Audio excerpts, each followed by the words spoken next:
Everyone, कसे आहात सगळेजण? आय होप तुम्ही मजेतच असाल। आजचा दिवस तुम्हाला सर्वांना खूप छान आनंदाचा आणि आरोग्यदायी जाओ हीच बाप्पांच्या चरणी प्रार्थना। तर बघा, हा आमचा आहे हॅपी मॅन आणि हा हॅपी मॅन इतकं छान आहे बघा, कसा मस्त मान डोलवतो ना, तसेच तुम्ही पण एकदम हॅपी हॅपी राहा आणि मस्त व्हिडिओ पुढे बघत जा। तर आज मी बनवणार आहे डाळिंबाचं ज्यूस। आता सध्या थंडीमुळे डाळिंब एकदम स्वस्त झालेत आणि भरपूर यायला लागले मार्केटमध्ये, त्यामुळे म्हटलं चला आता डाळिंबाचा ज्यूस घेऊ। आणि सध्या माझं कसं डाएट पण आता मी स्टार्ट केलं आहे, कधीपासून दिवाळीच्या आधीपासून बंद होतं सगळं, त्यामुळे वेट पण खूप वाढलं आणि मला थायरॉईड असल्यामुळे मग माझं वेट कधी वाढतं कधी कमी होतं, असं नेहमी अपडाऊन सुरूच असतं। मग आणि आवळे पण आता बाजारात खूप छान यायला लागले आणि आवळ्यामध्ये कसं व्हिटॅमिन सी असतं, त्यामुळे हे खूप शरीरासाठी चांगले असतात। त्याच्यावर पण एक डिटेल व्हिडिओ बनवेल मी। आता हा ज्यूस बनवून घेते मी डाळिंबाचा, आणि याच्यात ना अजिबात पाणी वगैरे ॲड करायचं नाही, कारण डाळिंबामध्ये ऑलरेडी पाणी असतं, त्यामुळे ते ज्यूस बरोबर निघतं। तर बघा, मी आता ज्युसरमध्ये करून घेतलं आहे। आता आपल्याला काय करायचं आहे, चाळणीने चाळून घ्यायचं आहे व्यवस्थितपैकी। आणि याच्यामध्ये मी शुगर वगैरे काहीच टाकलेलं नाही आहे, कारण कसं मी डाएट करते, त्यामुळे मग शुगर पण मी बंद केलं आहे, म्हणून शुगर नाही टाकली। फक्त बघा, डाळिंब आता एवढ्या डाळिंब होते त्याच्या एवढं ज्यूस निघालं। आणि काय करायचं, आता व्यवस्थित असं चमच्याने बघा असं पूर्ण दाबून वगैरे सगळं काढून घ्यायचं। आणि हा जो चोथा असतो ना, फेकून द्यायचा, कारण मागच्या वेळेस मी याचा यूज केला होता भाजीमध्ये, पराठ्यांमध्ये, पण ते ना असं डाळिंबाचं ते बी असते ना आतमध्ये, ती कचकच लागते, त्यामुळे काहीच उपयोग नाही आहे त्याचं, ते फेकूनच द्यायचं, ते काही यूज करायचं नाही। तर बघा, रेडी आपला डाळिंबाचा ज्यूस। फक्त आवळा टाकला आणि डाळिंब गोड असल्यामुळे ना ज्यूस एकदम टेस्टी झालं होतं, अजिबात कडवटपणा वगैरे नव्हतं त्याच्यामध्ये। म्हणून तुम्ही पण जर डाएट करत असाल तर एकदा तुम्ही असं बनवून बघा ज्यूस। तर गुड्डूला पण टेस्ट करायला दिलं, फारसं त्याला काही एवढं आवडलं नाही, पण त्याने पिलं तो वाकडं तोंड करत कारण कसं मागच्या वेळेस ना मला खूप त्रास झाला होता मेन्स्ट्रुएशनचा, त्यामुळे ना मी यावेळेस ब्लड चेक केलं ना, तर माझं हिमोग्लोबिन खूप कमी निघालं, 9.6 असं आलं। त्यामुळे म्हटलं चला आता मेडिसिन घेण्यापेक्षा डाळिंबाचा ज्यूस वगैरे, परत बीटची कोशिंबीर वगैरे सगळं असं घेतलं ना, तर मग म्हणजे कसं रक्त वाढायला मदत होते, त्यामुळे मी हे सुरू केलं आहे सध्या आता। कारण मेडिसिन घ्यायला मला खूप म्हणजे खूप कंटाळा येतो, आणि ॲसिडिटी पण खूप होते ना आयर्नच्या टॅबलेट घेतल्याने, त्यामुळे म्हटलं जाऊ द्या, तर म्हटलं आता नॅचरलच आपण असं रक्त वाढवूया मेडिसिन वगैरे घेण्यापेक्षा, आणि जितकं नॅचरली वाढेल ना तेवढं जास्त चांगलं असतं। तुम्ही बघू शकता, आता मी क्रिकेट खेळायला गेलो होतो, मग पण एक अंकल होते बॅटिंग करत होते, त्यांच्या हातून बॅट सुटली आणि मग मला बॅट लागली इकडे लागली। जोरात लागली का? हां। मग रडला नाही? नाही, स्ट्रॉंग आहे बघा त्या। आणि पप्पा सोडून गेले, याला सोडून घरी गेले, म्हणजे याला घरी सोडून पुन्हा ते क्रिकेट खेळायला गेले।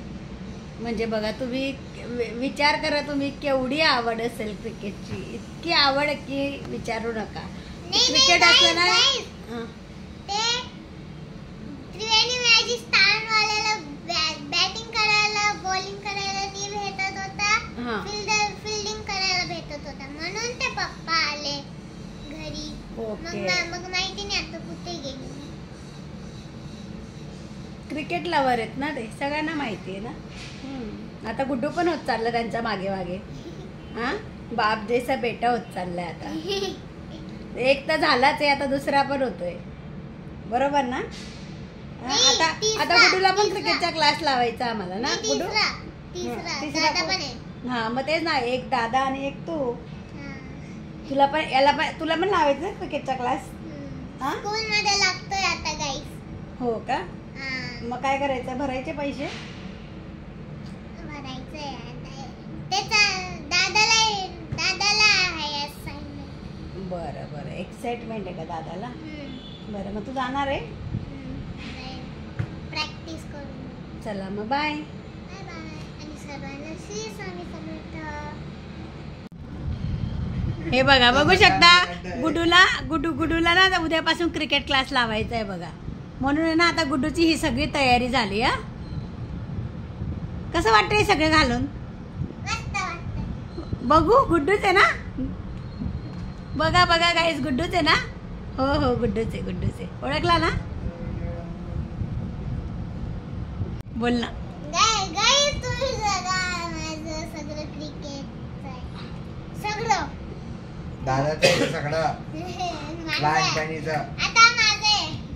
आता तुझं आहे. ये इकडे. बरं, हा तिकडे बघ, बॉल कडे बघ. गुडू झाला आता रेडी. हा, हळू मार.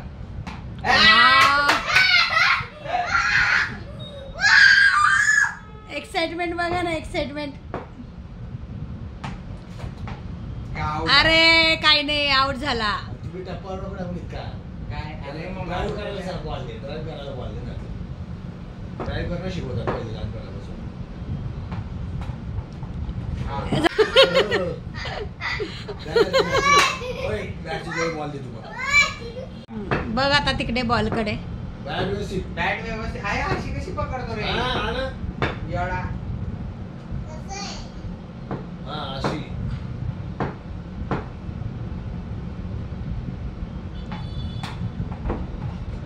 अरे हा. रे हो, काय ते? इथेच रन काढणं सुरू झालं त्याचं आता.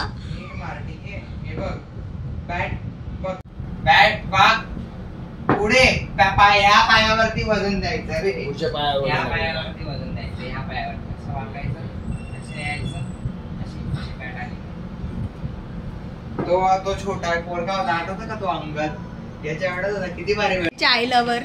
आता वाजले रात्रीचे 10:15 वाजले आणि आता जेवण केलं आणि हे बघा, हे आता चहा पितात चाय लवर. आता हे चहा पितील आणि मग रात्रीची झोप गेली यांची. मग अगदी छोट्याशा कपामध्ये आम्ही चहा पितोय, कारण चहा ही थोडीशीच आहे म्हणून कप पण थोडासा छोटाच घेतला. बरोबर. हा, तुम्हाला काय वाटतं, मोठा आहे का लहान आहे? नाही, छोटा आहे का? हो, thank you. छोटा आहे. ओके, घ्या, एन्जॉय. हा, एन्जॉय, चहा एन्जॉय करा मस्त. थंडी पण एन्जॉय करा, पण आज थंडी नाहीये. हे बघा यांचे चहा. हे चाय लवर आहेत आमचे. एवढी चहा पिणार आहे तुम्ही सगळे दोघं जण? हो, मग आम्ही क्रिकेट खेळायला सुद्धा आम्ही तिकडे तबेला चहावर जातो चहा प्यायला रात्री. ओ, असं आहे का? आम्ही म्हणजे चहा सिक्रेट मला आता कळलं. हा, आम्ही 2 वाजता 1:30 वाजता आटोपलं की आम्ही 2 वाजता बघू शकतात तबेला गाईज. चहा घ्यायला हे बघा, माझ्या व्हिडिओ आवडला असेल तर व्हिडिओला नेहमीप्रमाणे लाईक, शेअर, सबस्क्राईब करा. पुन्हा भेटूया अशाच एका नवीन व्हिडिओसोबत. तोपर्यंत सर्वांना बाय आणि सर्वांना श्री स्वामी समर्थ. आणि सर्वात महत्त्वाचं म्हणजे स्वस्थ राहा, मस्त राहा, खुश राहा आणि आरोग्याची काळजी घ्या.